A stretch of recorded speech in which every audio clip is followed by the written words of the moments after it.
नमस्कार साथियों, स्वागत है आप सभी का आपके अपने YouTube चैनल DS एकेडमी में। मैं डॉक्टर सुदेश कांतेजा आपके लिए लेकर चल रही हूँ crash course TGT PGT Hindi का, और ये बिल्कुल निःशुल्क है।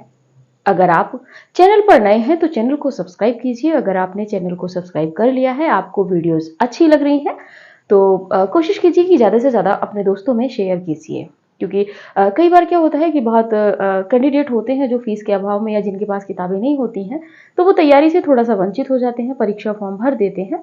तो अभी समय है तैयारी करने का। आप हमारे हमारे हमारे साथ साथ चलिए और तैयारी को बेहतर कीजिए। आज हम बात करेंगे, इससे पहली वीडियोस में हम जो बात कर रहे थे हिंदी साहित्य के इतिहास में आदिकाल में रासो साहित्य में हम लोग बात कर रहे थे। इससे पहली वीडियो में हमने देखा था रासो साहित्य। पूरा नहीं हुआ था रासो साहित्य के विषय में कि रासो साहित्य जो पृथ्वीराज रासो हमने देखा था।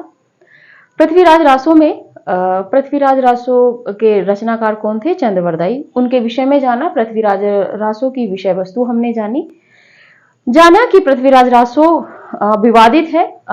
इसमें विवाद है कि ये प्रामाणिक है कि अर्ध प्रामाणिक है कि अप्रामाणिक है। ये सब तथ्यों को देखने के बाद में हमने देखा था कि इसके जो संस्करण थे वो 4 संस्करण इसके हमें प्राप्त होते हैं। पहला, दूसरा, तीसरा, चौथा। किसमें कितने कितने छंद थे, विस्तृत अध्ययन हम लोग कर चुके थे इससे पहली वीडियोस में। आज हम बात करेंगे आलोचकों के जो कथन हैं। हमने देख लिया था कि पृथ्वीराज रासो को किसने क्या क्या कहा था।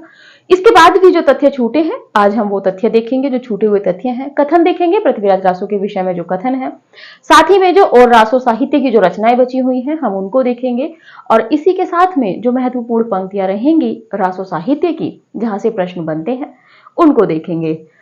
तो कोशिश कीजिएगा कि ज्यादा से ज्यादा वीडियो को शेयर कीजिए, क्योंकि प्रतिक्रिया उतनी नहीं मिल रही है जितनी की मैं मेहनत कर रही हूँ। DS एकेडमी जब आपको फ्री एक कोर्स दे रहा है, आपको एक नौकरी आपकी मेहनत और हमारे सहयोग से जब मिलेगी, आप सोचिए कितना गर्व का समय होगा। तो प्रतिक्रिया थोड़ा अच्छा आप रखिए। होता क्या है कि जब आपकी कमेंट्स नहीं आती, आप लाइक नहीं करते हो। हमने कहा है कि जब आप कुछ लाइक करेंगे वीडियो देखते हुए, तो लाइक करने का मतलब है कि आपने वीडियो देख ली है। हमें लग जाता है कि हाँ, इतने कैंडिडेट पढ़ चुके हैं। तो प्रतिक्रिया थोड़ा दीजिए, क्योंकि प्रतिक्रिया कम आ रही है, और वीडियो को जितना हो शेयर कीजिएगा, क्योंकि मैं भी आप ही के लिए मेहनत कर रही हूँ। तो चलिए समय न व्यर्थ करते हुए करते हैं बात आज रासो साहित्य पे। रासो साहित्य में पृथ्वीराज रासो जो चंद्रवरदाई की रचना थी 1193 ईस्वी, इस पे बात हुई थी। देख लेते हैं पहला कथन। पहला तथ्य है डॉक्टर दशरथ शर्मा का मत है। डॉक्टर दशरथ शर्मा जो है इतिहासकार, उनका मत है कि इसका मूल रूप प्रक्षेपों में छिपा हुआ है। डॉक्टर दशरथ शर्मा कहते हैं कि पृथ्वीराज रासो का जो मूल रूप है वो प्रक्षेपों में छिपा हुआ है। और ये यहाँ पे जो तथ्य है ये महत्वपूर्ण है, क्योंकि यहाँ से प्रश्न बनेंगे। क्योंकि जब भी हम जो भी कोई कोट लेके आते हैं, कोई नवीन कोट जो छूट जाता है दोबारा उसको रिपीट करते हैं, तो वो किसी इतिहास से ही है, चाहे डॉक्टर नगेंद्र हो, बच्चन सिंह का दूसरा इतिहास हो, रामस्वरूप चतुर्वेदी हो, या शुक्ल जी का इतिहास हो। प्रामाणिक तथ्य ही आपको यहाँ पे दिए जा रहे हैं, आपको वर्ग लाया नहीं जा रहा है, आपको भ्रमित भी नहीं किया जा रहा है। तो देखते हैं, डॉक्टर दशरथ शर्मा का मत है कि इसका मूल रूप जो है, पृथ्वीराज रासो का मूल रूप प्रक्षेपों में छिपा हुआ है। आगे बात कर लेते हैं कि रासो की घटनाओं में, जो पृथ्वीराज रासो है इसकी घटनाओं में 90 से 100 वर्षों का जो अंतर है वह संबंध की भिन्नता के कारण है। मोहनलाल विष्णुलाल पांड्या ने आनंद संबंध की कल्पना की है, और उसके अनुसार तिथियां भी शुद्ध सिद्ध होती हैं। तो देखिए, ये जो मोहनलाल विष्णुलाल पांड्या हैं, इन्होंने माना है कि पृथ्वीराज रासो और जो पृथ्वीराज रासो के जो नायक हैं पृथ्वीराज चौहान तृतीय, इनमें जो पृथ्वीराज रासो की जो तिथियां हैं संवत में, उसमें, और जो ऐतिहासिक जो इतिहास के तथ्य हमें मिलते हैं जब हम इतिहास पढ़ते हैं, मोहम्मद गोरी का आक्रमण, पृथ्वीराज चौहान का युद्ध, तो इन सब तथ्यों को जब हम पढ़ते हैं तो विष्णुलाल पांड्या जी कह रहे हैं कि इसमें 100 से 90 से 100 वर्ष का अंतर बैठ जाता है इसकी तिथियों में। तो इन तिथियों को सही करने के लिए देखिए यहाँ पे प्रश्न कैसे बनेगा। प्रश्न बनेगा कि पृथ्वीराज रासो और इतिहासों की तिथियों में जो 90 से 100 वर्षों का अंतर है उसको सही सिद्ध करने के लिए क्या किया जाता है। तो उसको सही करने के लिए अनंत संवत की कल्पना की है और ये अनंत संवत की कल्पना जो की है मोहनलाल विष्णुलाल पांड्या जी ने की है। आगे बात कर लेते हैं हजारी प्रसाद द्विवेदी जी की। हजारी प्रसाद द्विवेदी ने इसे यानी कि पृथ्वीराज रासो को कथानक रूढ़ियों का कोश कहा है। महत्वपूर्ण है, पृथ्वीराज रासो को कथानक रूढ़ियों का कोश किसने कहा है? तो आपके हजारी प्रसाद द्विवेदी जी ने कहा है। आगे बात कर लेते हैं शिव सिंह सेंगर जी की, जिन्होंने लिखा है शिव सिंह सरोज। तो शिव सिंह सेंगर ने शिव सिंह सरोज में चंद को छप्पयों का राजा कहा है। आप सभी परिचित हैं, चंद को छप्पयों का राजा किसने कहा है? तो शिव सिंह सेंगर ने। या किस आदिकालीन कवि को छप्पयों का राजा कहा जाता है? तो चंद को। आगे बात कर लेते हैं, पृथ्वीराज रासों में मुख्य रस वीर और श्रृंगार है। देखिए ये प्रश्न है, आपके जो असिस्टेंट प्रोफेसर तक के परीक्षाओं में, जीडीसी की परीक्षाओं में ये प्रश्न बना है कि छत्तीसगढ़ असिस्टेंट प्रोफेसर में 2014 में ये प्रश्न बन चुका है कि पृथ्वीराज रासो में मूलतः रस पाया जाता है। तो मूलतः जो है इसमें दो रस पाए गए हैं, वीर रस और श्रृंगार रस। आगे बात कर लेते हैं हजारी प्रसाद द्विवेदी जी के कथनों पे बात करें। पहला कथन हजारी प्रसाद द्विवेदी जी देते हैं कि रासों में 12वीं शताब्दी की भाषा की संयुक्ताक्षरमयी अनुस्वारांत प्रवृत्ति मिलती है। हजारी प्रसाद द्विवेदी जी कह रहे हैं कि 12वीं शताब्दी की जो ये रचना है 1193 में, तो 12वीं शताब्दी की जो रचना है कि इसकी पृथ्वीराज रासो की भाषा की संयुक्ताक्षरमयी अनुस्वरांत, संयुक्त अक्षर मई, क्योंकि इसमें जो है ना संयुक्त अक्षरों का बहुत ज्यादा प्रयोग हुआ है। आगे जब दोहों का वो करेंगे तब देखेंगे। तो संयुक्ताक्षरमयी अनुस्वरांत यानी कि जो स्वर हैं उनका भी बहुत ज्यादा प्रयोग हुआ है, प्रवृत्ति मिलती है। रासो में 12वीं शताब्दी की भाषा, जो पृथ्वीराज रासो है इसमें जो 12वीं शताब्दी की रचना, हजारी प्रसाद द्विवेदी जी कह रहे हैं कि इसमें संयुक्ताक्षर और अनुस्वार की प्रवृत्ति अधिक मिलती है। तो अगर इस तरह से कहीं कथन आता है तो ये जो कथन रहेगा हजारी प्रसाद द्विवेदी जी का। दूसरे कथन पे बात कर लेते हैं कि मूल पृथ्वीराज रासो शोर सैनी अपभ्रंश में लिखा गया था। अब देखिए प्रश्न कैसे बनेगा कि पृथ्वीराज रासो को मूल पृथ्वीराज रासो शोर सैनी अपभ्रंश में लिखा गया, ऐसा किसने माना है या किसने कहा है? तो हजारी प्रसाद द्विवेदी ने। कई बार क्या होता है कि जब हम 4-5 लाइनों का कथन या परिभाषा पढ़े हुए होते हैं तो उन 4-5 लाइनों में से परिभाषा नहीं बनती है, या तो शुरू की एक लाइन से भी परिभाषा बन जाती है या उसका जो सार तत्व होता है उससे भी परिभाषा बन जाती है। तो देखिए कि मूल पृथ्वीराज रासो शोर सैनी अपभ्रंश में लिखा गया था, जो परिनिष्ठित साहित्यिक अपभ्रंश से थोड़ी भिन्न और कुछ आगे बढ़ी हुई थी। तो ये जो कथन है ये हजारी प्रसाद द्विवेदी जी का है। बात कर लेते हैं अगले कथन की कि कथा की परीक्षा, पृथ्वीराज रासो की जो कथा है, तो कथा की परीक्षा इतिहास की दृष्टि से नहीं काव्य की दृष्टि से होनी चाहिए। पुरानी कथाएं काव्य ही अधिक हैं, इतिहास वे एक मत नहीं है। ये प्रश्न बन चुका है आपके असिस्टेंट प्रोफेसर राजस्थान में भी। तो इस तरह के कथन है और ये कथन हजारी प्रसाद द्विवेदी जी का है। वो कह रहे हैं कि कथा की परीक्षा इतिहास की दृष्टि से नहीं, पृथ्वीराज रासो की जो कहानी है जो चंद जी ने लिखी है इसे हम इतिहास की दृष्टि से नहीं देखेंगे, काव्य की दृष्टि से होनी चाहिए। और इसकी जो परीक्षा है या इसके जो मानक हैं पृथ्वीराज रासो के, वो हमें काव्य की दृष्टि से मापने चाहिए।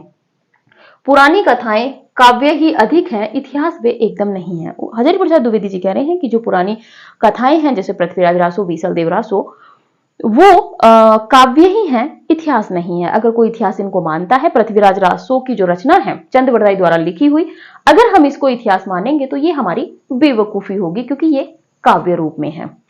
तो ये कहा है हजारी प्रसाद द्विवेदी जी ने। आगे बात कर लेते हैं नरोत्तम स्वामी जी की। नरोत्तम स्वामी जी कह रहे हैं कि चंद ने पृथ्वीराज के दरबार में रहकर मुक्तक रूप में रासो की रचना की थी। अब देखिए प्रश्न बन जाता है कि पृथ्वीराज रासो को मुक्तक काव्य किसने माना है? तो सीधा सीधा भी प्रश्न बनेगा, अगर पृथ्वीराज रासो को मुक्तक काव्य के रूप में किसने स्वीकार किया है? तो नरोत्तम स्वामी जी ने किया है। और नरोत्तम स्वामी जी का ये पूरा कथन भी बन सकता है कि चंद ने पृथ्वीराज के दरबार में रहकर मुक्तक रूप से काव्य की रचना की, मुक्तक रूप में। तो ये कथन थे, आप स्क्रीनशॉट लीजिए। इसके बाद आगे के जो कथन हैं उन पे चर्चा करते हैं। चलिए देखते हैं।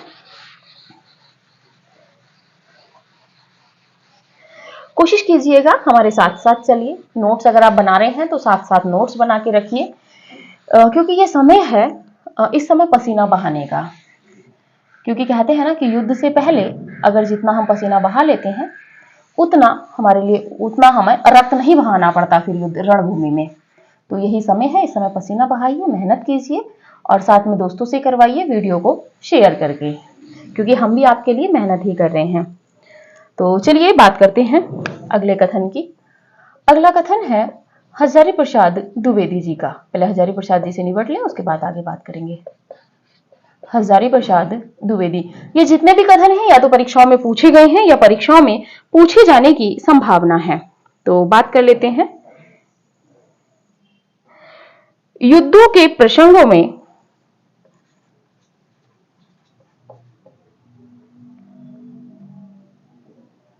युद्धों के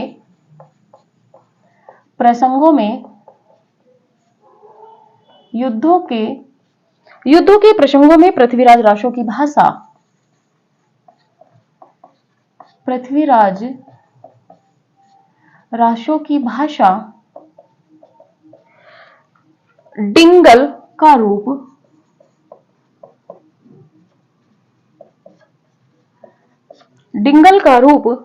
धारण करती है।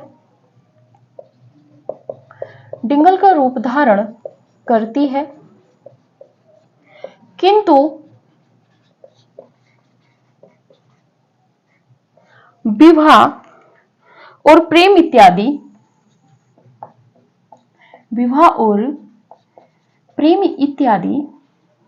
में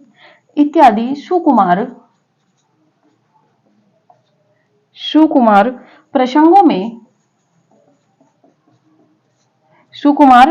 में वह प्रधान रूप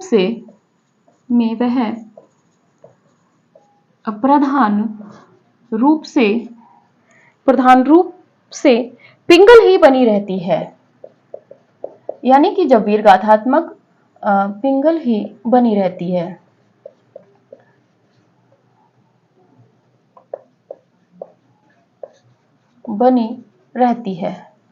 आगे बात कर लेते हैं। पृथ्वीराज रासो, ये भी हजारी प्रसाद द्विवेदी जी का है।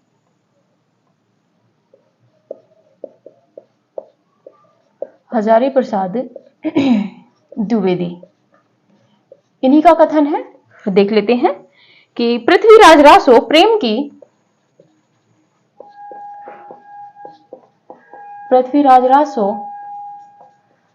प्रेम की मिलन पक्ष का काव्य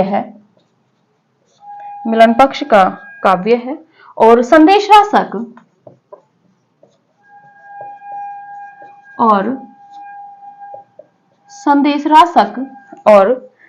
रासक विरह पक्ष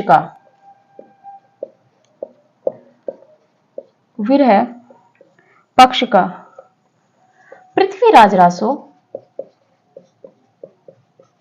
पृथ्वीराज रासो में घर के बाहर का वातावरण प्रमुख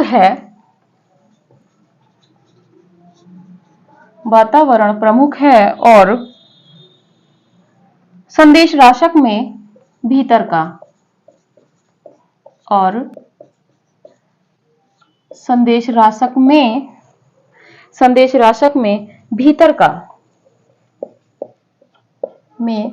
भीतर का। आगे बात कर लेते हैं कि रासो नए नए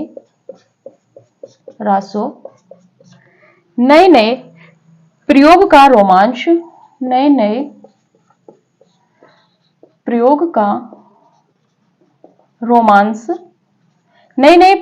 रोमांस प्रस्तुत करता है।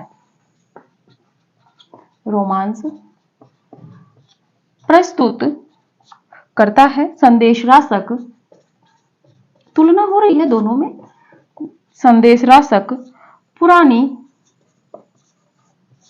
प्रीति को निखार देता है। पुरानी प्रीति को निखार देता है। ये भी हजारी प्रसाद द्विवेदी जी का है। आगे बात कर लेते हैं डॉक्टर बच्चन सिंह। डॉक्टर बच्चन सिंह की बात करें तो इनकी पहला कथन है कि पृथ्वीराज रासो की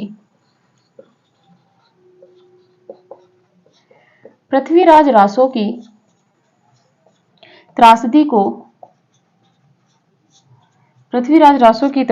को समझना ही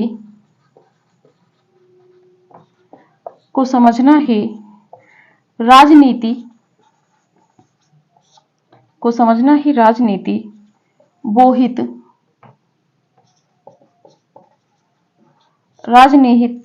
बोहित को पाना है।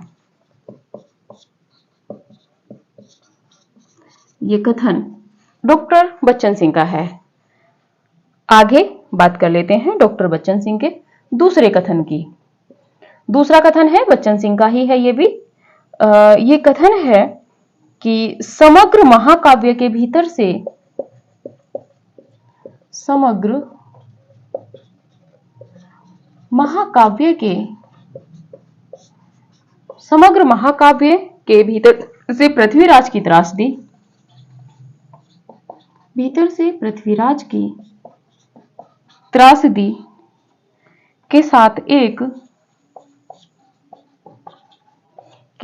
के साथ एक सामाजिक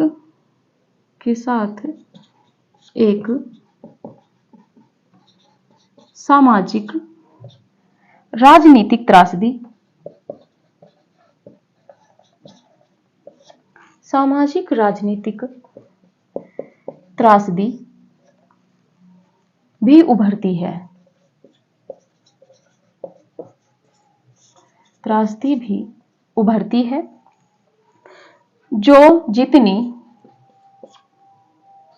जो जितनी पृथ्वीराज की है उतनी उससे कहीं अधिक राष्ट्र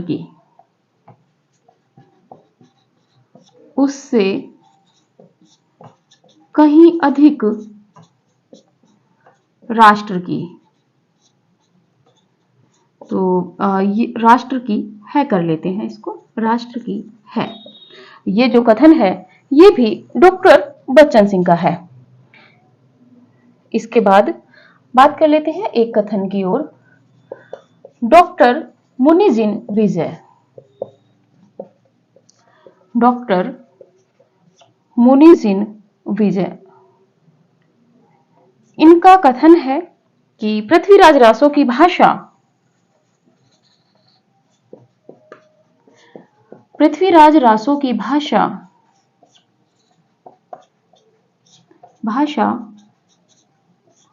वास्तव में अपभ्रंश ही है।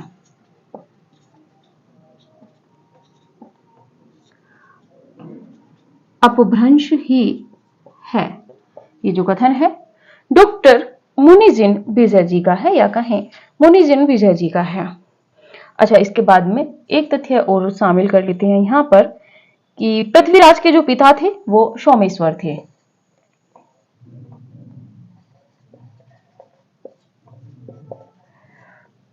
पृथ्वीराज चौहान के पिता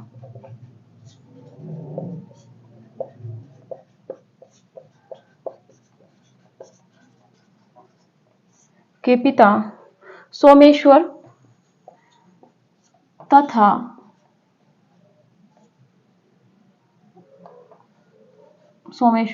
थे। और ये जो प्रश्न है ये बन चुका है, इसलिए वैसे इनकी माता की बात करें तो माता का जो नाम था वो कमला था, और कर्पूरी भी कहीं कहीं मिल जाता है। वो इतिहास और काव्य के रूप में विवाद है। आगे शुक्ल जी के कथन देखेंगे। बात कर लेते हैं कथनों पे हजारी प्रसाद द्विवेदी जी। हजारी प्रसाद द्विवेदी जी का फिर से कथन है, क्योंकि यहां से प्रश्न बहुत बन रहे हैं। प्रश्न है कि युद्धों के प्रसंगों में पृथ्वीराज रासो की भाषा डिंगल का रूप धारण करती है, किंतु विवाह और प्रेम इत्यादि सुकुमार प्रसंगों में वह प्रधान रूप से पिंगल ही बनी रहती है। सीधा सीधा हजारी प्रसाद द्विवेदी जी ने कहा है कि जहां पर वीर गाथात्मक तथ्यों की बात आती है, युद्धों का वर्णन होता है, ओजपूर्ण तथ्यों का वर्णन होता है, वहां पे जो भाषा है वो डिंगल ही है, क्योंकि डिंगल जो है अपभ्रंश मिश्रित राजस्थानी है या खड़ी बोली। इसमें जो है एक तरीके से वीरगाथात्मक काव्य लिखा गया है। वहीं पे कहते हैं किंतु विवाह और प्रेम इत्यादि सुकुमार, जैसे कि प्रेम प्रसंगों की जहां बात होती है या विवाह जहां पे मतलब प्रेम मधुर रूप में या गेय रूप में जहां पद गाए गए हैं, वहां पर पिंगल प्रसंगों में प्रधान रूप से पिंगल ही बनी रही है, यानी कि जो गेय योग्य पद है मधुर आवाज में, वहां पे पिंगल भाषा बनी रही है, ऐसा कह रहे हैं हजारी प्रसाद द्विवेदी जी। बात कर लेते हैं अगले कथन की द्विवेदी जी के, कि पृथ्वीराज रासो प्रेम की मिलन पक्ष का काव्य है। महत्वपूर्ण हो जाता है कि पृथ्वीराज रासो को प्रेम के मिलन पक्ष का काव्य किसने कहा है। एक एक कोटेशन में, एक एक परिभाषा में आपको 1 से 2 से 3 प्रश्न मिल जाते हैं। देखिए कैसे कि पृथ्वीराज रासो प्रेम की मिलन का काव्य है। प्रेम के मिलन पक्ष का, प्रेम के मिलन पक्ष का, यहाँ पे के कीजिए आप, प्रेम के मिलन पक्ष का काव्य है। ये कथन किसका है? हजारी प्रसाद द्विवेदी जी का।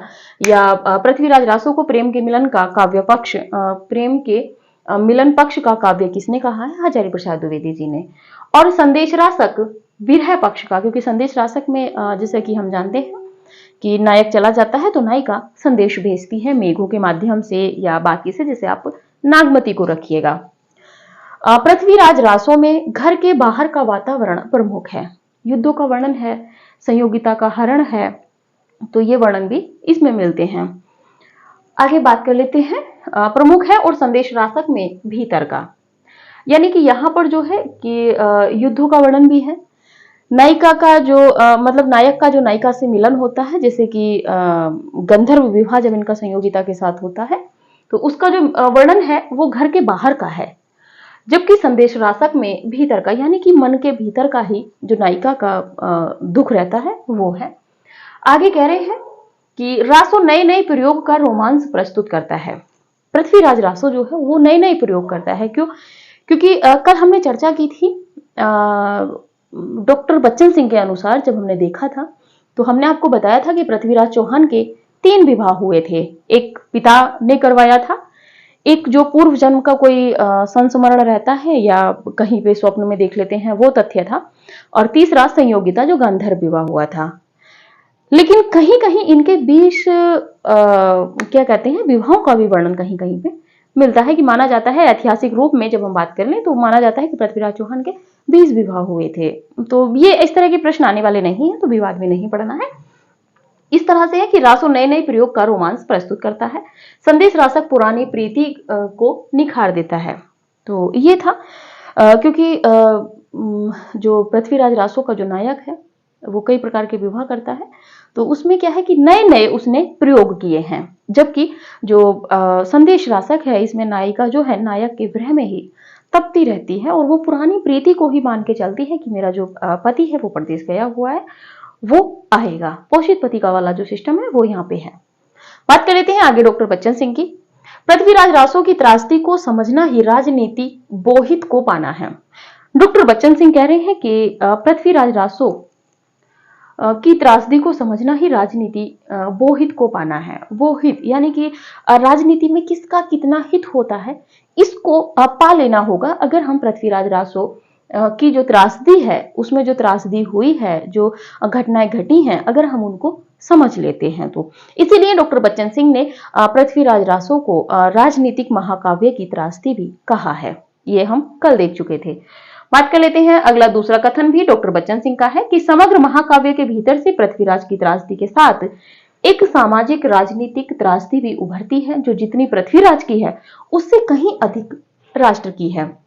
तो ये भी जो कथन है डॉक्टर बच्चन सिंह का है, परीक्षाओं में बन चुका है प्रश्न, इसीलिए लेके आए हैं।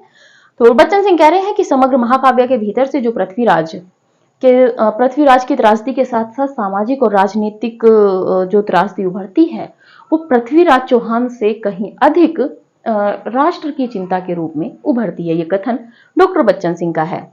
बात कर लेते हैं डॉक्टर मोनीजिन विजय जी की। वो कहते हैं कि पृथ्वीराज रासो की भाषा वास्तव में अपभ्रंश ही है।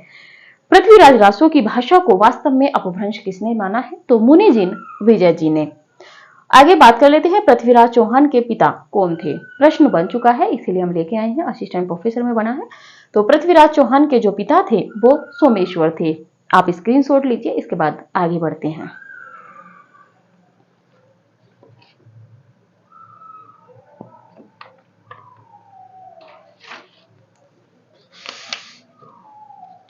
चलिए बात कर लेते हैं शुक्ल जी की।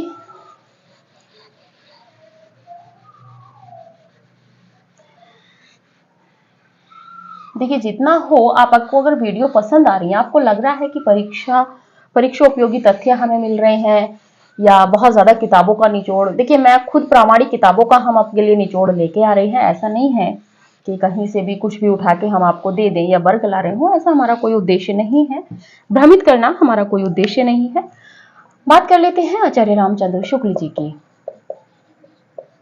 आचार्य, आप सोच रहे होंगे कि मैम ने आचार्य रामचंद्र शुक्ल जी को बाद में क्यों रखा, क्योंकि शुक्ल जी से अब थोड़े से कथन कम हो गए हैं। जो पहले कथन है, क्योंकि हमें पहले वही याद करने चाहिए जहां से प्रश्न बनते हैं। तो कथन है, पृथ्वीराज रासो इतिहास नहीं है। पृथ्वीराज रासो इतिहास नहीं है, काव्य ग्रंथ है। नहीं है, काव्य ग्रंथ है। जयानक का पृथ्वीराज विजय भी, जयानक का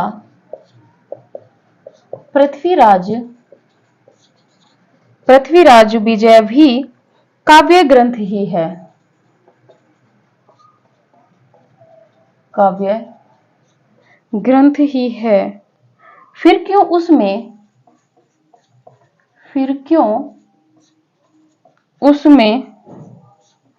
घटनाएं और नाम ठीक ठाक हैं। फिर क्यों उसमें घटनाएं और नाम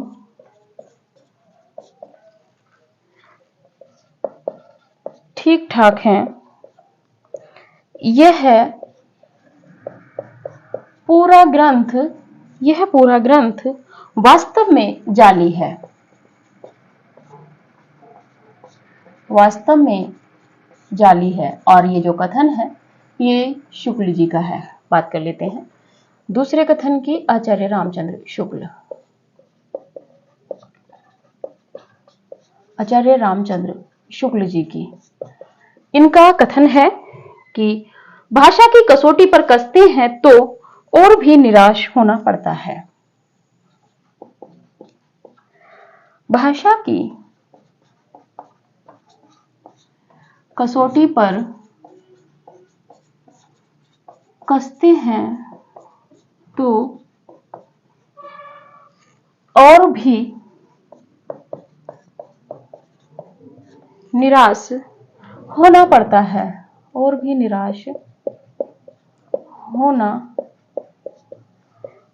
निराश होना पड़ता है, क्योंकि वह बिल्कुल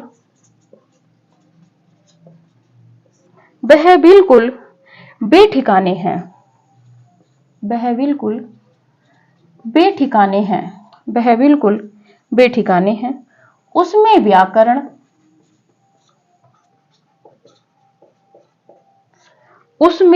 व्याकरण आदि की कोई व्यवस्था नहीं है। व्याकरण आदि की कोई व्यवस्था नहीं है।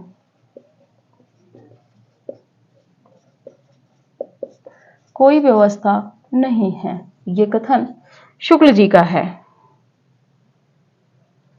इसी के बाद में बात कर लेते हैं, ये जो कथन है ये इतना पूछा गया है आपके जीडीसी यानी कि जो यूपी पीएससी जो कराता है, जीडीसी 2017 में और इसी के नीचे का जो कथन है इसको पुनः देख लेते हैं हम। ये भी शुक्ल जी का ही है, शुक्ल जी का कथन है, आप इसको देखिए कि दोहों की ओर कुछ कुछ कवित्व, दोहों की और कुछ कुछ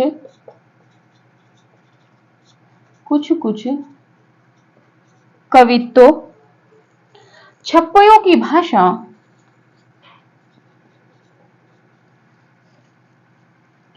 छप्पयों की भाषा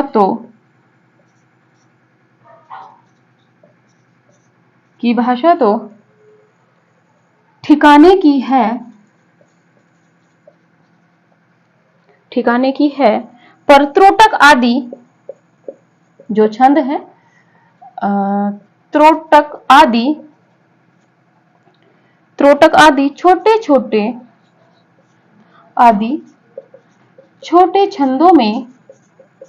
छोटे छंदों में तो कहीं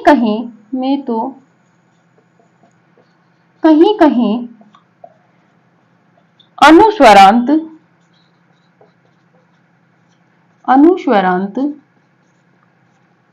शब्दों की ऐसी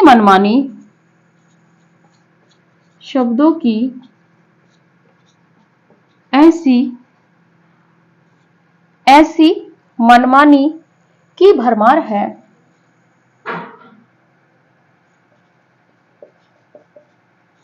ऐसी मनमानी की भरमार है, जैसे किसी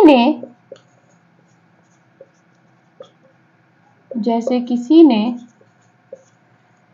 संस्कृत प्राकृत की नकल की है।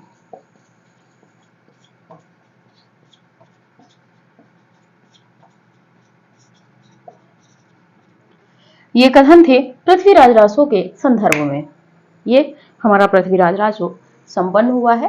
देखते हैं, शुक्ल जी कह रहे हैं कि पृथ्वीराज रासो इतिहास नहीं है, इन्होंने इतिहास नहीं माना, काव्य ग्रंथ है। पृथ्वीराज रासो को काव्य ग्रंथ किसने माना है? आचार्य शुक्ल जी ने। जयानक का पृथ्वीराज विजय भी काव्य ग्रंथ ही है, फिर क्यों उसमें घटनाएं और नाम ठीक ठाक है? यह पूरा ग्रंथ वास्तव में जाली है। जहां बूलर जी ने अप्रमाणिक घोषित किया था, वहीं पर शुक्ल जी ने भी इस आधार पर, जयानक विजय के आधार पर पृथ्वीराज रासो को जाली ग्रंथ की संज्ञा दी है। पृथ्वीराज रासो को वास्तव में जाली ग्रंथ जो कहा है, शुक्ल जी ने कहा है, और यह कथन अनेक बार प्रश्नों में बना है। अब इतना हम बताएंगे कि किस किस में कितनी बार ये प्रश्न बना है तो समय व्यर्थ होगा। बात कर लेते हैं अगले कथन की। अगला कथन शुक्ल जी का है। शुक्ल जी कहते हैं कि भाषा की कसौटी पर कसते हैं तो और भी निराश होना पड़ता है। शुक्ल जी कह रहे हैं कि पृथ्वीराज रासो जो रचना है, अगर इसको हम भाषा के मानक पर कसते हैं या इसको मापते हैं तो हमें और भी निराश होना पड़ता है, क्योंकि वह बिल्कुल बेठिकाने है। क्योंकि इसकी जो भाषा है वो कहीं ना कहीं बेठिकाने है, उतार चढ़ाव है, उसमें व्याकरण आदि की कोई व्यवस्था नहीं है। क्योंकि शुक्ल जी, आपको पता है कि शुरू से लेके ही वो एक क्रमबद्ध और व्यवस्थित रूप को लेके चलते हैं, तो शुक्ल जी इसीलिए इसको कहते हैं कि ये जो है व्याकरण का इसमें कोई तौर तरीका नहीं है, जहां मन आया अनुस्वार लगा दिया, जहां मन आया हटा दिया, अनुनासिक लगा दिया। इस तरह से शुक्ल जी ने कथन कहा है। बात कर लेते हैं, अगला शुक्ल जी का ही कथन है कि दोहों की ओर कुछ कुछ कवित्व, छप्पयों की भाषा तो ठिकाने की है, पर त्रोटक आदि छोटे छंदों में कहीं कहीं अनुस्वारांत शब्दों की ऐसी मनमानी की भरमार है, जैसे किसी ने संस्कृत प्राकृत की नकल की है।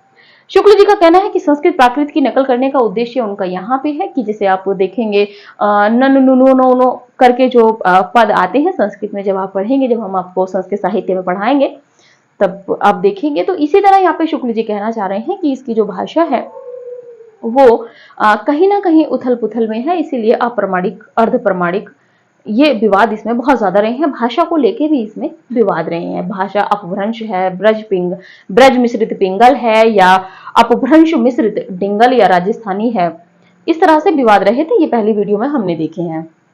तो ये जो कथन है ये भी शुक्ल जी का ही है। आप स्क्रीनशॉट लीजिए, इसके बाद प्रयास है कि आज रासो साहित्य पूर्ण करेंगे।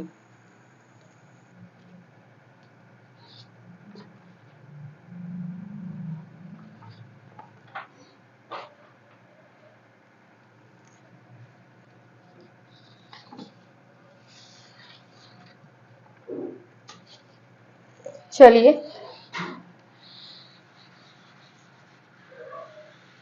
ये था पृथ्वीराज रासो।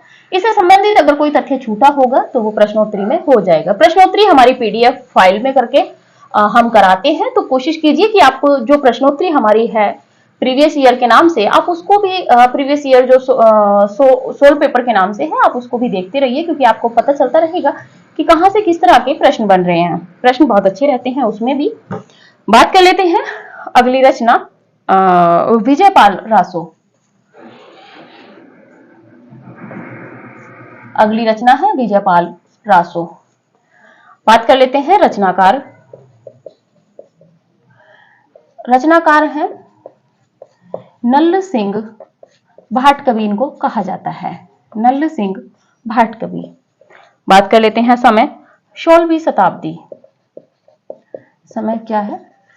16वीं शताब्दी। और ये जो समय हम बता रहे हैं डॉक्टर नगेंद्र जी के अनुसार है।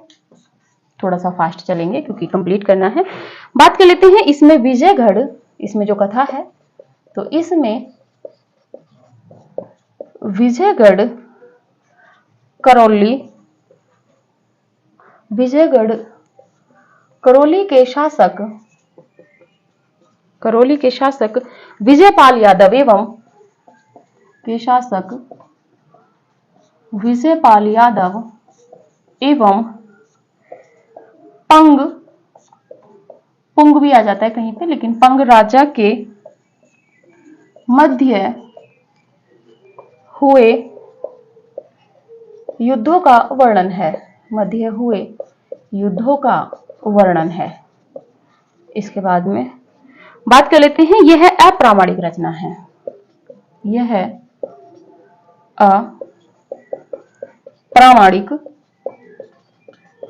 अप्रामाणिक रचना है। इसके बाद में बात करते हैं इसकी भाषा अपभ्रंश है। इसकी भाषा, यहां से प्रश्न बनते हैं लेकिन बहुत ज्यादा नहीं। इसकी भाषा अपभ्रंश है जिसमें 42 छंद है इस रचना में, यानी कि जिसमें 42 छंद हैं। आगे बात कर लेते हैं हजारी प्रसाद द्विवेदी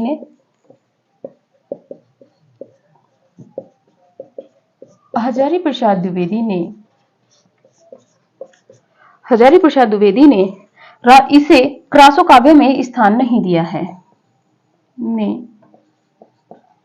इसे रासो काव्य में स्थान नहीं दिया है। ये थी आपकी विजयपाल रासो। विजयपाल रासो, इसका जो समय है 16वीं शताब्दी है डॉक्टर नगेंद्र जी के अनुसार। रचनाकार जो है नल्ल सिंह यानी कि भाटकवि भी इनको कहा जाता है। बात कर लेते हैं इसमें विजयगढ़ यानी कि करौली के शासक विजयपाल यादव एवं पंग राजा के मध्य जो युद्ध हुए थे इनका वर्णन किया है नल्ल सिंह ने। यह रचना जो है अप्रामाणिक भी है और इसकी भाषा अपभ्रंश है और ये 42 छंदों में लिखी गई है। हजारी प्रसाद द्विवेदी जी ने इसे रासो काव्य में स्थान नहीं दिया है। महत्वपूर्ण हो जाता है हजारी प्रसाद द्विवेदी जी ने किन किन रचनाओं को रासो साहित्य में स्थान नहीं दिया है, तो एक ये रचना भी है आपकी जिसको रासो साहित्य में स्थान नहीं दिया है। इसकी भाषा अपभ्रंश है, 42 छंद है और इसमें जो वर्णन है वो विजयगढ़ यानी कि करौली के जो शासक हैं विजयपाल यादव और पंग राजा के मध्य जो युद्ध हुआ था उसका है। यहां से प्रश्न बनेगा किस भाषा में है, कितने छंद हैं, छंद वाला प्रश्न यहां से बनता है। और इसे जो है रासो काव्य में स्थान नहीं मिला है। और किसने इसको रासो काव्य में स्थान नहीं दिया है? हजारी प्रसाद द्विवेदी जी ने। स्क्रीनशॉट लीजिए। आगे बढ़ते हैं, थोड़ा सा फास्ट चलना है आज हम लोगों को।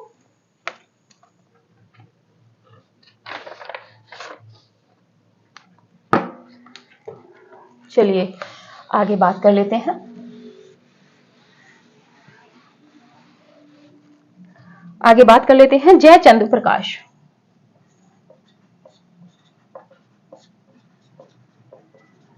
जयचंद प्रकाश और इसके जो रचनाकार हैं भट्ट केदार हैं इसके लेखक। आगे बात कर लेते हैं कि इसमें कन्नौज के शासक जयचंद के प्रताप और पराक्रम का विस्तृत वर्णन है। पराक्रम का विस्तृत वर्णन मिलता है। इसके बाद में बात कर लेते हैं, इस रचना का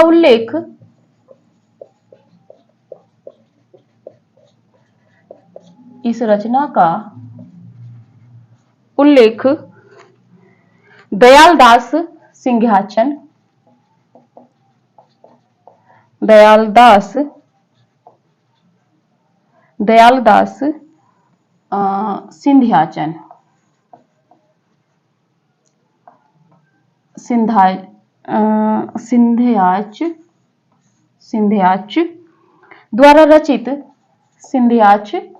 द्वारा रचित राठौड़ारी ख्यात का मतलब होता है एक प्रशस्ति परक यानी कि चरित्र जो होता है, राठौड़ारी ख्यात में मिलता है। बहुत ज्यादा चर्चित नहीं है, लेकिन इनसे यही प्रश्न बनता है कि इसके रचनाकार कौन है। आगे बात कर लेते हैं, अगली रचना है जयमयंक जसचंद्रिका। जयमयंक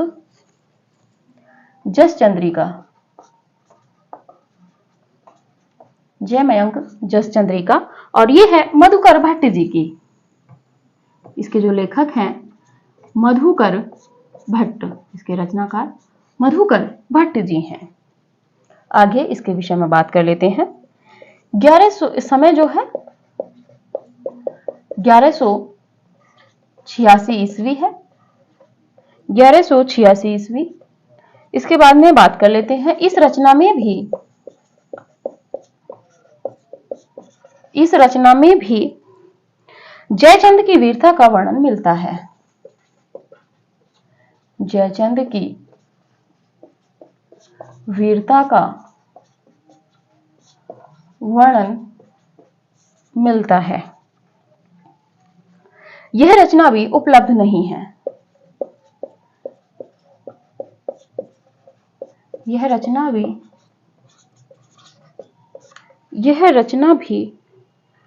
उपलब्ध नहीं है।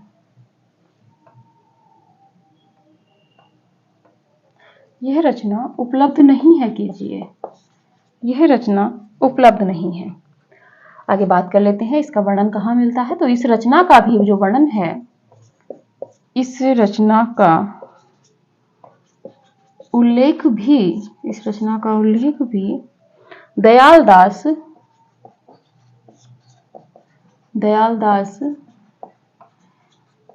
सिंध्याच द्वारा रचित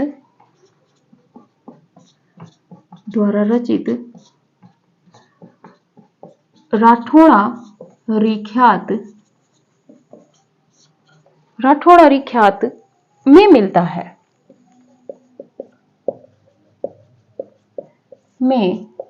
है। तो देखिए, ये थी जो मूल रचनाएं थी। इसके बाद में एक समरी हम बना लेंगे जो भी रासो साहित्य हैं और उनके रचनाकार हैं। तो बात कर लेते हैं जयचंद प्रकाश की। इसके जो रचनाकार हैं भट्ट केदार हैं। जयचंद प्रकाश, आप देखिएगा सूर्य जब उदय होता है, आप कोरिलेट करके चीजों को पढ़िएगा। सूर्य जब उदय होता है, जब प्रकाश फैलता है, तो भट्ट केदार यानी कि केदारनाथ की जो मतलब एक तरीके से पहाड़ी है, मतलब जो हिमालय की पहाड़ियां हैं, वहीं पे केदारनाथ है। और जब पहाड़ों के बीच से सूर्य उदय होता है तो प्रकाश जो फैलता है, तो आप याद रखिएगा जयचंद प्रकाश जो है भट्ट केदार। वहीं पे बता दें जयमयंक जसचंद्रिका यानी कि मधुकर भट्ट। मधुकर यानी कि मधु जो है वो चंद्रमा को भी कहा जाता है, और जयमयंक और मयंक भी चंद्रमा को कहा जाता है। तो जयमयंक जसचंद्रिका तो जो है मधुकर भट्ट जी की है, मधुर स्वरूप होता है। और जो प्रकाश फैलेगा वो भट्ट केदारनाथ का जो मंदिर है उसकी तरफ से सूर्योदय होता है, दृष्टिगत होता है। आप इससे कोरिलेट कीजिए। आगे बात कर लेते हैं, इसमें कन्नौज के शासक जयचंद के प्रताप और वीरता का वर्णन किया गया है, क्योंकि जयमयंक, जसचंद्रिका, जयचंद्र प्रकाश दोनों में जयचंद की वीरता का ही वर्णन किया गया है। इस रचना का उल्लेख दयालदास सिंध्याच द्वारा रचित राठौड़ारी ख्यात में मिलता है। राठौड़ारी ख्यात जो है दयालदास सिंध्याच द्वारा जो रचित रचना है, ये एक तरीके से जीवनी परक या जीवन चरित परक रचना है। ख्यात का मतलब ही होता है चरित काव्य या प्रशस्ति परक, किसी की याद में जो रचना लिखी जाती है, जो हम जैन साहित्य में देखेंगे, इस तरह की ये रचना है। बात कर लेते हैं जयमयंक जसचंद्रिका मधुकर भट्ट जी की। मधुकर भट्ट जी की है। इसका समय 1186 ईस्वी है। इसके बाद में बात कर लेते हैं कि इस रचना में भी जयचंद की वीरता का वर्णन मिलता है। विशेषता यह है कि यह रचना उपलब्ध नहीं है, ये रचना भी उपलब्ध नहीं है, और इसकी जानकारी भी जो है वो दयालदास सिंध्याच द्वारा रचित राठौड़ारी ख्यात में मिलता है। तो जो जयमयंक जसचंद्रिका है, जयचंद्र प्रकाश है, दोनों की जो हमें जानकारी मिलती है वो राठौड़ारी ख्यात में मिलती है। आप स्क्रीनशॉट लीजिए, फिर एक समरी बनाते हैं।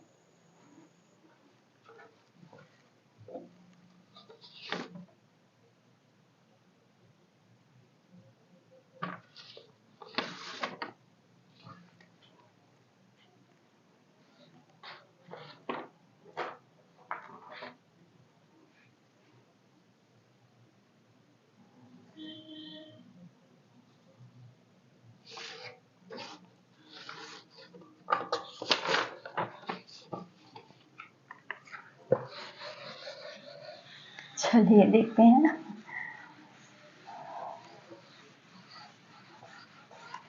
क्लास थोड़ी सी लंबी है आज। बात कर लेते हैं प्रमुख रासो ग्रंथ। प्रमुख रासो ग्रंथ, पहला ग्रंथ देखते हैं। पहला जो ग्रंथ है खुमाण रासो। खुमाण रासो, इसका जो समय है 9वीं शती है, और इसके जो रचनाकार हैं दलपत विजय। आप भी बना लेते, लेकिन हमने सोचा कि चलिए हम ही बना देते हैं। और ये इसका जो रूप है ये प्रबंध काव्य है, प्रबंध काव्य। दूसरे नंबर पे बात कर लेते हैं विजयपाल रासो।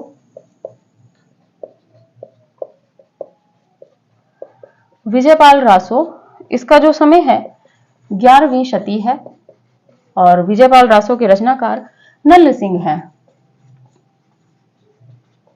नल सिंह, और ये भी जो है ये एक वीर गीतात्मक रचना है, वीर गीत परक रचना है। तीसरे नंबर पे बात कर लेते हैं बीसलदेव रासो। बीसलदेव रासो जो है ये 12वीं शताब्दी की रचना है, 12वीं शती की, और इसके जो रचनाकार हैं नरपति नाल हैं। नरपति नाल, और ये भी एक वीर गीत है, वीर गीतात्मक रचना है। बात कर लेते हैं फोर्थ नंबर पर पृथ्वीराज रासो। अभी पढ़ा है हमने पृथ्वीराज रासो। इसका भी समय जो है आपका 12वीं शती है। इसके जो रचनाकार हैं चंदवरदाई हैं, चंदवरदाई हैं, और ये प्रबंध काव्य है, ये प्रबंध काव्य है। बात कर लेते हैं 5वें नंबर पे जयचंद प्रकाश।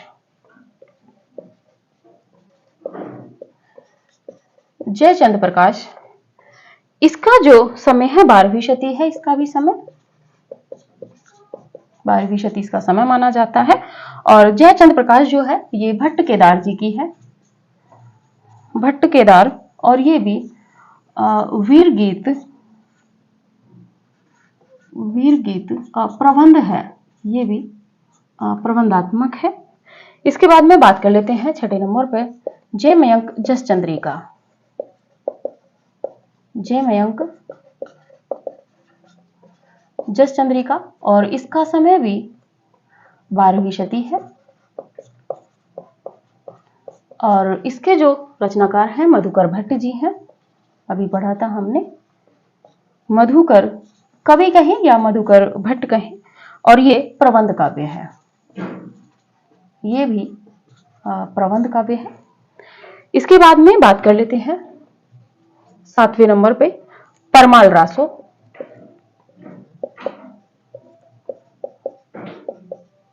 परमाल रासो के जो रचनाकार है, परमाल रासो का समय 13वीं शती है। परमाल रासो का समय 13वीं शती है और इसके जो है कवि वो जगनिक हैं और ये भी जो है वीर गीत है, वीर गीत और प्रबंधात्मक रचना है एक तरीके से। इसके बाद में बात कर लेते हैं रणमल छंद। रणमल छंद और इसका जो समय है 14वीं शती है। रणमल छंद और ये श्रीधर की रचना है, श्रीधर की है और ये भी वीर गीत है। और वीर गीत है, इसमें एक विशेषता है कि ये 70 छंद हैं। इसमें ये प्रश्न बना है कि कितने छंद हैं, तो ये 70 छंद में है। आगे बात कर लेते हैं हमीर रासों की। हमीर रासों का समय 14वीं शती है। इसका भी हमीर रासो, इसके रचनाकार हैं शारंगधर या सारंगधर। इसका जो ये जो है रासो काव्य है, वीर गीत काव्य। आगे बात कर लेते हैं बुद्धि रासो।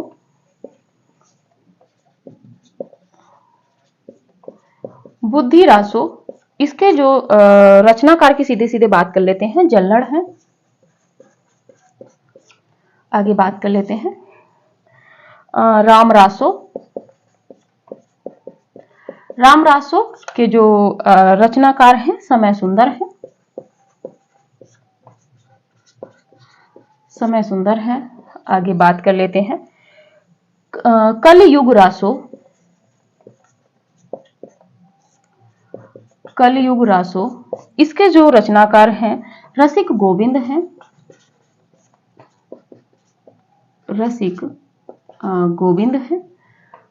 बात कर लेते हैं एक और है कायम खां रासो। कायम खां रासो और इसके जो रचनाकार हैं वो है नियामत खां जानकवि। नियामत खां जानकवि। बात कर लेते हैं 14 नंबर पे। 14 नंबर पे आपके हैं राणा रासो। राणा रासो के रचनाकार हैं दयाल कवि दयाराम या दयाल कवि। बात कर लेते हैं 15वें नंबर पर रतन रासो। और रतन रासो के जो रचनाकार हैं वो कुंभकर्ण हैं। पता नहीं कौन से कुंभकर्ण हैं जी भाई ये। बात कर लेते हैं नेक्स्ट कुमारपाल रासो।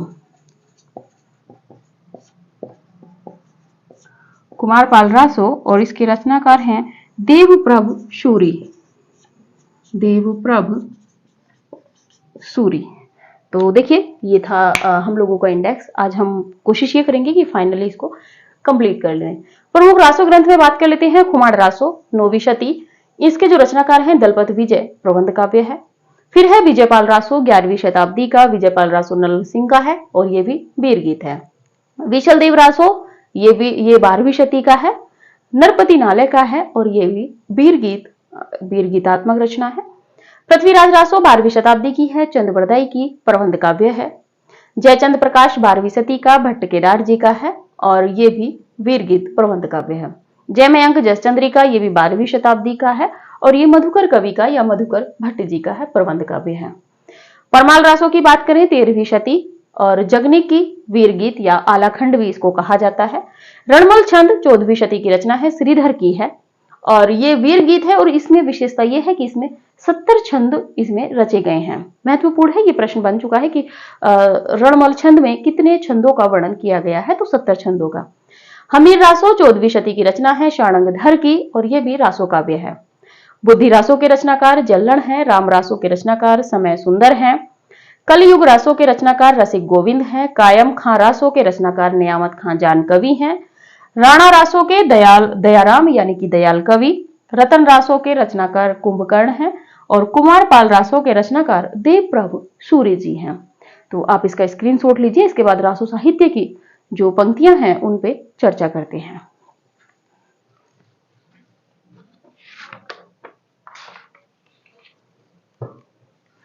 चलिए पंक्तियां देख लेते हैं, क्योंकि आज हम भी रासो साहित्य को कंप्लीट करेंगे।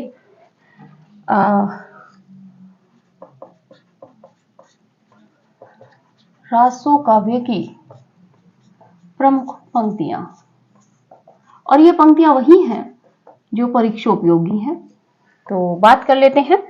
पहली पंक्ति है, प्यू चित्तौड़ ने आवियूं,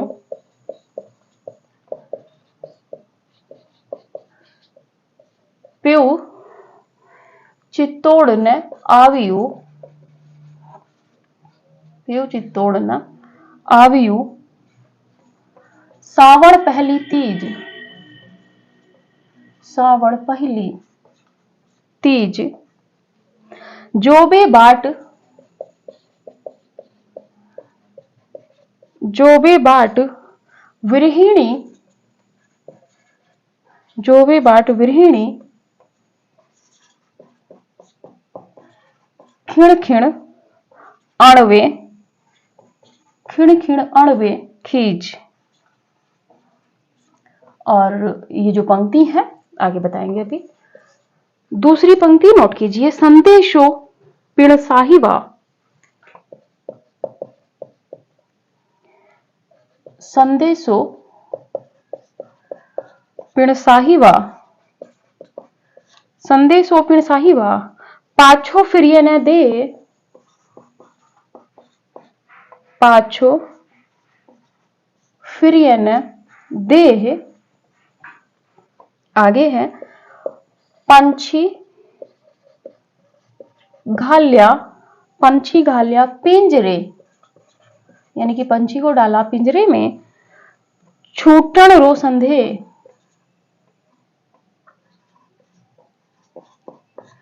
छूटन रो संधे।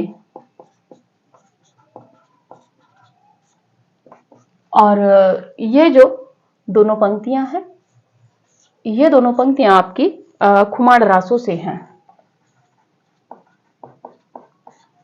खुमाड़ रासो दलपत विजय जी की ये पंक्तियां हैं। आगे बात कर लेते हैं तीसरे नंबर पर, अस्त्रीय जन्म, अस्त्रीय जन्म काई दिधऊ महेश, अस्त्रीय जन्म काई दिधऊ महेश, अवर जन्म, अवर जन्म थारई घना रे नरेश, घना रे नरेश। चौथी पंक्ति देखते हैं, आग लागी घर जरिमा अति, आग लागी घर जरिमा अति सुख कीन, अति सुख कीन, पिए के हाथ, यानी कि प्रिय के, पति के, पिए के हाथ घड़िलवा, प्रिय के हाथ घड़िलवा, भरी भरी दीन,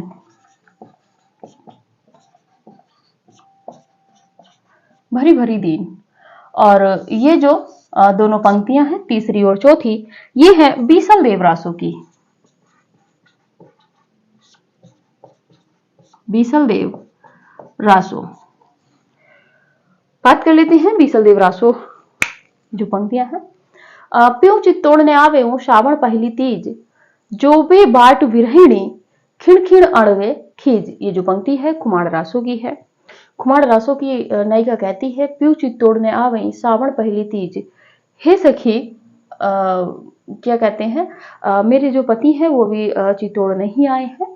और मेरी जो है ये सावन महीने में जो तीज आती है, ये पहली तीज है।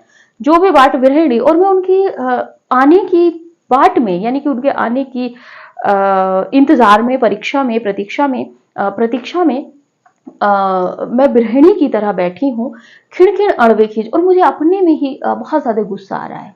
ये पंक्ति है। आगे है दूसरी की, संदेश ओपिण साहिबा पाछो फिरी न दे, पंछी घालिया पिंजरे छूटन रो संदेह। तो ये भी जो पंक्ति है कि संदेशोपिण साहिबा, मेरे संदेश को मेरे क्या कहते हैं, संदेशोपिण साहिबा, मेरे संदेश को तुम मेरे प्रियतम तक पहुंचा दो। पाछो फिरी न दे, और उसके पीछे बोल देना कि मेरी जो देह है वो इस तरीके से फिली हुई है।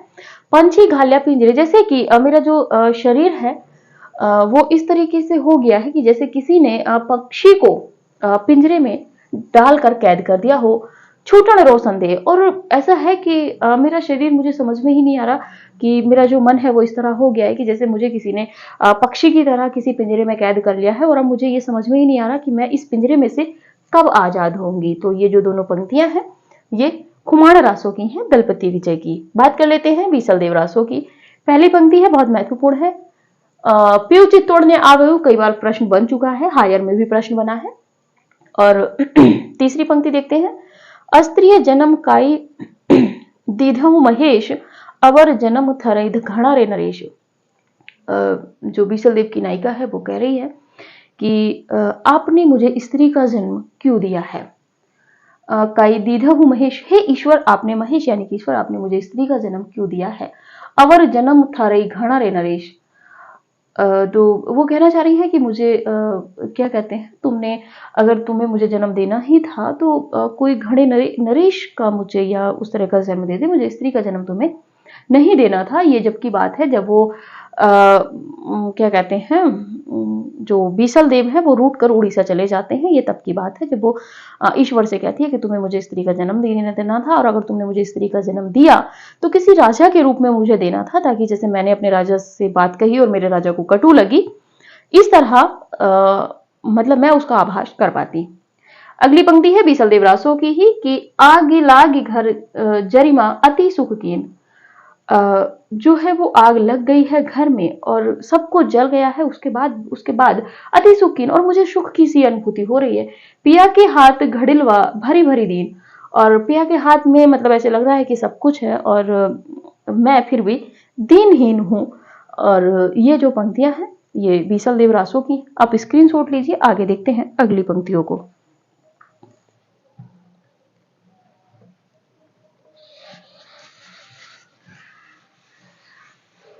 चलिए बात कर लेते हैं पृथ्वीराज रासों पे। पृथ्वीराज रासों की पंक्तियां हैं। पृथ्वीराज रासो,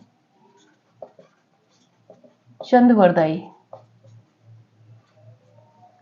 बात कर लेते हैं पहली पंक्ति, पुस्तक जल लड़हत दे। लिख चुके थे वैसे इसको, लेकिन फिर भी लिख दीजिए। पुस्तक जल लड़ हथ दे, चले हथ दे, चले गज्जन निरिपकाज। यानी कि पुत्र को, जल्लड़ को पुस्तक सौंप के जो चंदवरदाई थे वो राजा के साथ उसके काम में यानी कि युद्ध में चल पड़े। राजनीति पाइए, राजनीति पाइए, ज्ञान पाइए सुजानी, ज्ञान पाइए सुजानिए, ज्ञान पाइए सुजानिए। आगे है उक्कति,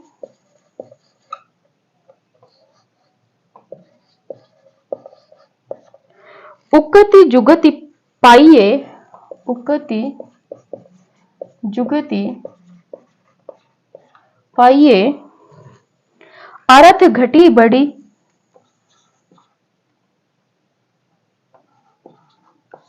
अरथ घटी बढ़ी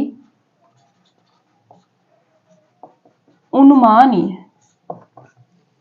आगे बात कर लेते हैं तीसरी पंक्ति की, पृथ्वीराज रासो की। उक्ति धर्म विशालस्य, उक्ति धर्म विशालस्य राजनीति नवरस, राजनीति नवरस। बात कर लेते हैं खट भाषा पुराणम च,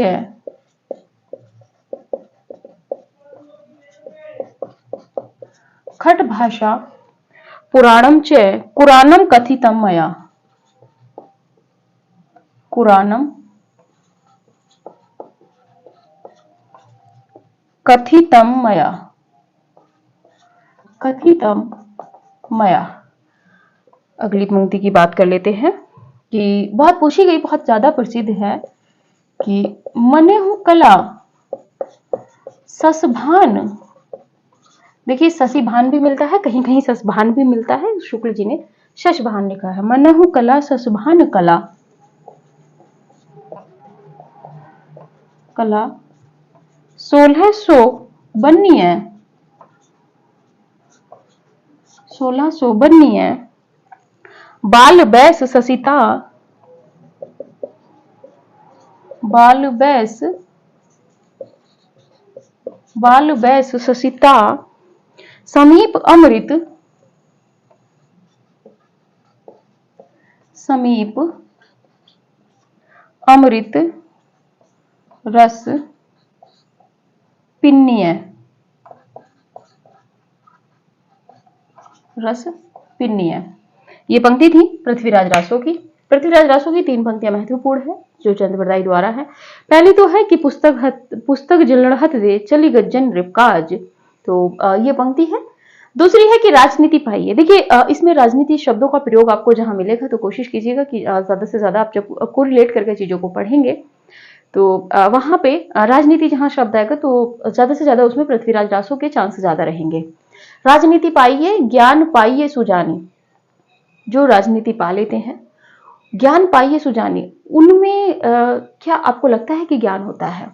उकत जुगति पाइए अर्थ घटी बड़ उन्मानी, और उकत जुगत लगा के वो राजनीति पा लेते हैं, अर्थ घटी बड़ी उन्मानी, और जो अर्थ है वो भी घट जाता है जो अच्छी राजनीतिज्ञ नहीं होते हैं, बड़ी उन्मान, और उनका जो मान सम्मान है ऐसा लगता है कि वो बढ़ गया है। अगली पंक्ति में बात कर लेते हैं कि उक्ति धर्म विशालस्य राजनीति नवरस। उक्ति धर्म विशालस्य, जो धर्म है, उक्ति धर्म जो है, जो हमारा धर्म होता है वो विशाल होता है। राजनीति नवरस, और जो राजनीति होती है वो नवरस होती है। खट भाषा पुराणम चय, माना जाता है कि जो चंद बरदाई जी हैं उन्होंने 6 भाषाओं का इसमें प्रयोग किया है पृथ्वीराज रासो में। खट भाषा पुराणम चय यानी कि 6 भाषाओं में, पुराण चय कुरानम कथितम में, और मैंने ये जो खट भाषा में ये लिखी है ऐसा चंद बरदाई कह रहे हैं। आगे है मनहु कला ससभान कला 1600 बन्नीय बाल बेस ससिता समीप अमृत रस पिन्नीय। तो ये जो पंक्ति है पृथ्वीराज रासो की है, आप इसको नोट कीजिए। बाकी परमाल रासो की भी कुछ पंक्तियां देख लेते हैं।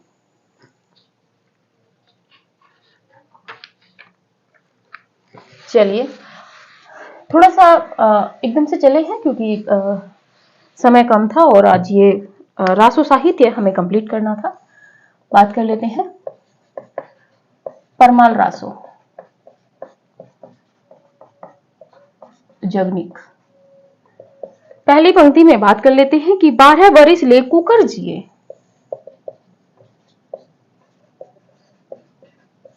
12 बरिस ले कुकर जिए, कुकर जिए, अर कुकर जिए ओ 13 ले जिए सियार, ओ 13 ले जिए सियार, बरस 18 बरिस 18 छत्री जिए, बरस 18 छत्री जिए, इसी तरह लिखा हुआ है शुक्ल जी ने, बरस 18 क्षत्रिय जिए आगे जीवन को धिक्कार।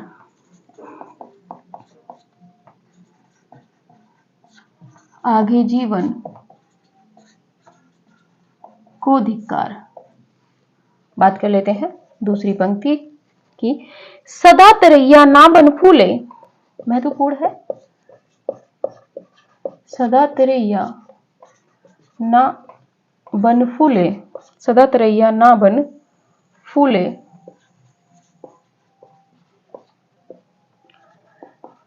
यारो सदा न सावन होए,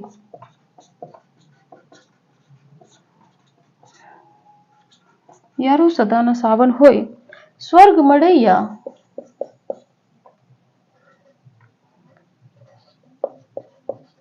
स्वर्ग मड़ैया सब काहू को, सब काहू को, यारो सदा न जीवे कोई, यारो सदा न जीवे कोई।